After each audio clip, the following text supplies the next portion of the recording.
प्रिय दर्शकों और श्रोताओं, जय सिया राम, जय श्री कृष्णा। माही चौथ माता की कहानी, तिलकुटा चौथ माता की कहानी आप सुनिए। सभी सौभाग्यवती महिलाएं प्राय ये व्रत करती हैं और कहानी कथा सुनकर रात्रि में चंद्र दर्शन करके तदुपरांत अपना व्रत खोलती है। इसकी कहानी जो धर्मशास्त्र में है वह आप सुनिए। एक नगर में एक साहूकार और एक साहूकारनी रहते थे। वह धर्म कर्म, पूजा पाठ, व्रत उपवास कुछ भी नहीं करती थी। वह साहूकारनी, ऐसा उसका स्वभाव था। तो भगवान की कृपा नहीं हुई उस पर और उसे संतान सुख नहीं हुआ, अर्थात कोई संतान उसके घर में नहीं हुई। एक रोज वह पड़ोसन के घर गई तो देखा पड़ोसन चौथ माता के व्रत की कहानी सुन रही थी। साहूकारनी ने पूछा, आप क्या कर रही हो? तो उसने कहा, मैं चौथ माता के व्रत की कहानी सुन रही हूँ। तो उसने पूछा, इससे क्या होता है? उसने कहा, अन्न धन, सौभाग्य, संतान आदि सभी सुख प्राप्त होते हैं।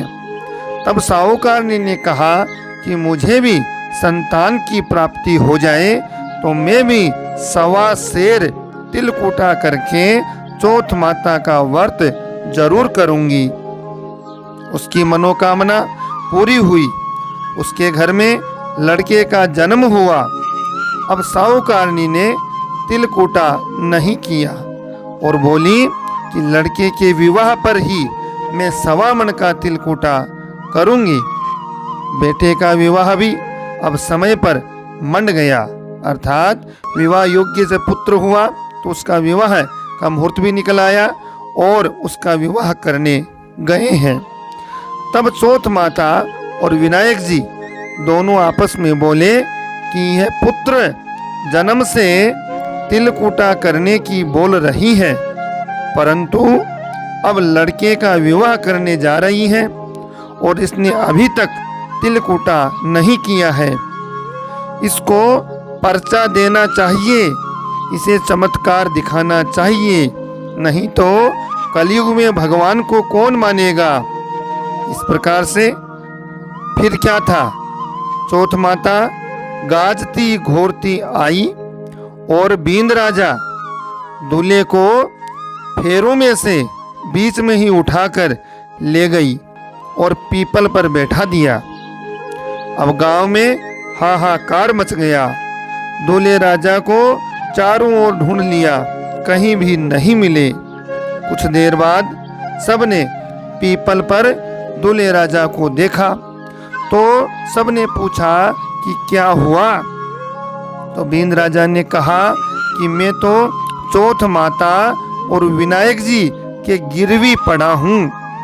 मेरी माँ तिलकुटा बोलती थी और करती नहीं थी, इसलिए गणेश जी और चौथ माता नाराज हो गए हैं और मेरे को यहाँ पर लाकर छोड़ दिया है।